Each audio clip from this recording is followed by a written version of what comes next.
Uwanja wa Meja Isabuhyo makadirio yake wanaingia kati ya watu 9,500 mpaka watu 10,000. Tafsiri yake ni kwamba kutoka watu 60,000 ambao walikuwa wanaingia Benjamin Mkapa kwenda kuitazama mechi ya Simba na Yanga, sasa ni watu 10,000 pekee ndio watakaoingia uwanja wa Benjamin Mkapa.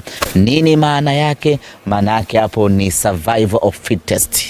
Yule ambaye atakuwa sharp kwenye kununua tiketi ndiye ambaye atafanikiwa kuja kuiona Kariakoo Derby ya Meja Isabuhyo. Lakini si jambo la kushangaza kwa sababu kutoka kwenye watu 60,000 ambao huwa wanaingia kuiangalia dabi ya ligi kuu msimu huu ya raundi ya kwanza, waliingia watu 15,000 katika uwanja wa Amani. Kwa hiyo hatutoki pale kwenye 60,000, natoka pale kwenye watu 15,000. Sasa ni watu 10,000 pekee katika uwanja wa Meja Isabuhyo.